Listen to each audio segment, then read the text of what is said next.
Good evening. This side Rahul Magan here is a Group Chief Executive Officer, Treasury Consulting, and also a venture capitalist. As we speak, Treasury Consulting is a multinational headquartered company. We are based out India, Singapore, and Hong Kong. More importantly, we are 100% cash rich group, which effectively means that there is no private equity, venture capitalist, or any venture debt who invested in our company. All legal entities of Treasury Consulting are 100% profitable. We are a multi-million valuation company.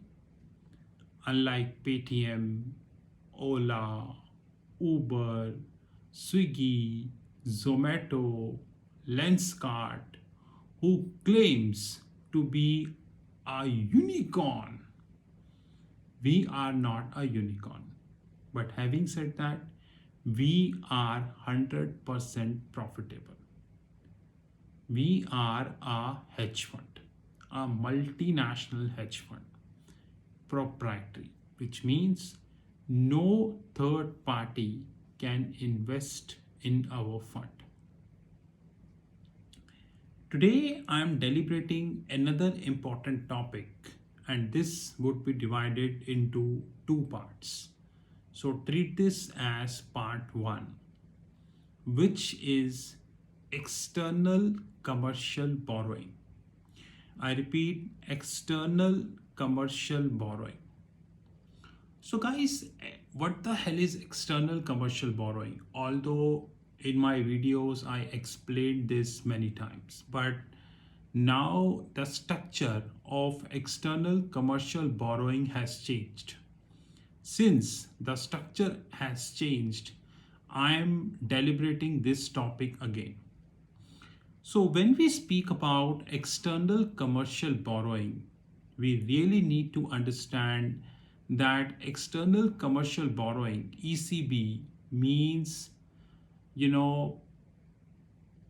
are taking a fund outside India because of interest rate arbitrage. Now, what the hell is interest rate arbitrage? Interest rate arbitrage means that the interest rates in India are higher than what we have interest rate outside India.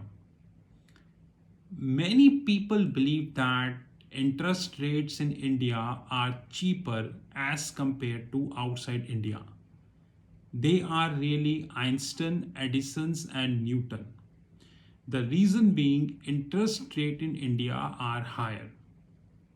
When you include the base rate, when you include the QST, now QST stands quality spread differential and many more things.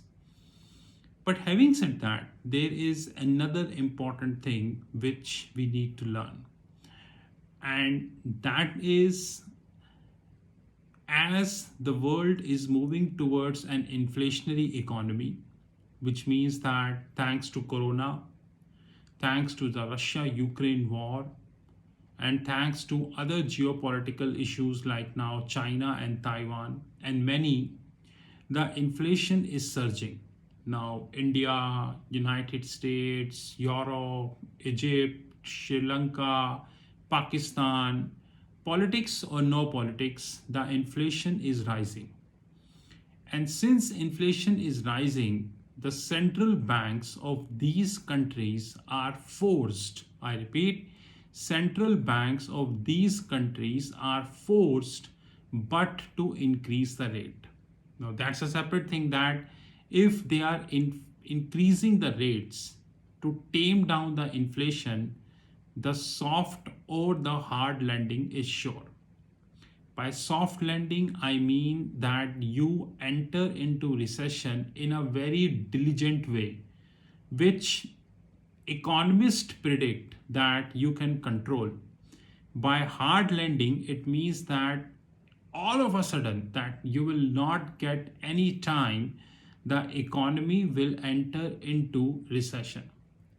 I believe that all central banks, those who would be hiking the rate or they are hiking the rates only to tame down the inflation, they end up being on hard landing.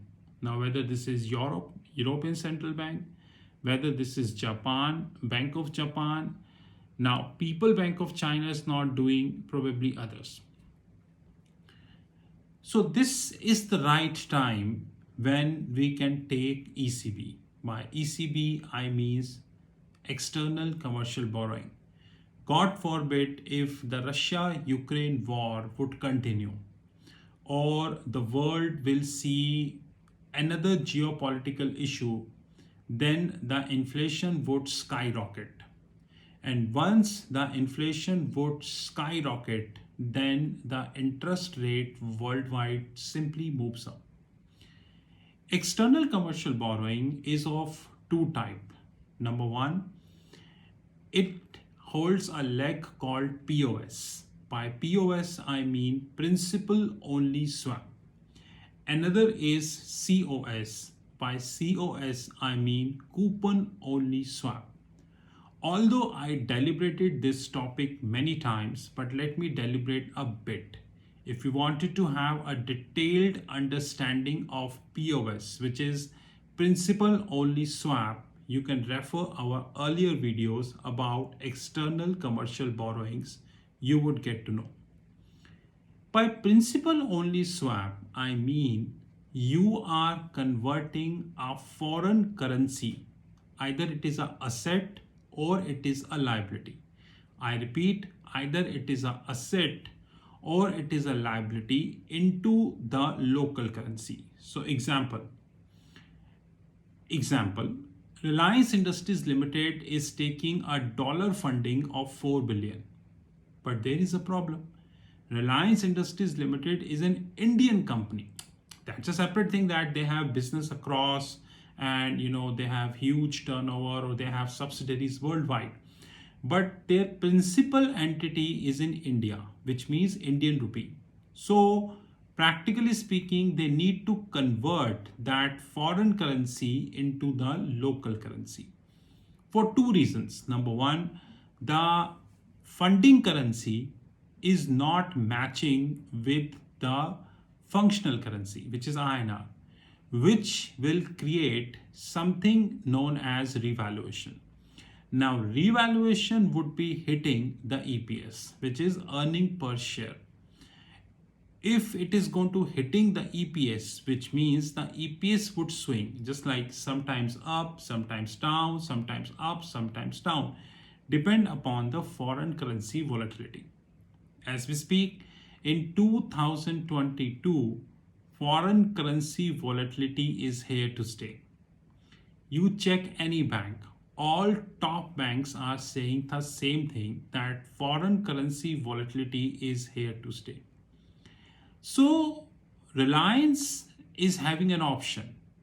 They can take POS. Now by POS, I mean principal only swap, which practically means that they can convert a FX liability. So assume they raised $4 billion, which they did very recently. They convert 4 billion US dollar funding into INR funding. Many Einstein, Edisons and Newtons feel that, I repeat, Einstein, Edisons feel that only liability structures can be done as far as the POS is concerned, because they do not know that POS can also have asset structures, which means, example, Reliance is having $2 billion funding. Say Microsoft is buying some stake in Reliance Jio, assuming. Now they can have this 2 billion funding into INR also for longer term, which is called POS asset structure. So Reliance can take POS either way. Either they can take it asset structure or they can take this as a liability structure. It is also known as gross structure or the net structure, but we deliberate this later as this is a little technical. But having said that, the POS as we speak is changed. I repeat, POS is changed. Previously, POS, principal only swap, was computed on MIFOR. MIFOR stands for Mumbai Interbank Forward Offered Rate, which is nothing but the annualized swap premium. I repeat, annualized swap premium. But now, MIFOR is adjusted MIFOR. I have a deep interpretation issue as far as the adjusted MIFOR is concerned. Probably very soon I would be making a video as far as the adjusted MIFOR is concerned. But anyways, the formula of adjusted MIFOR is different what we have of MIFOR. So all the companies, those who are considering external commercial borrowing, as the Indian interest rate is dearer than outside India, they need to consider that now they need to work on adjusted MIFOR rather than MIFOR. This is part 1. See you in the part 2.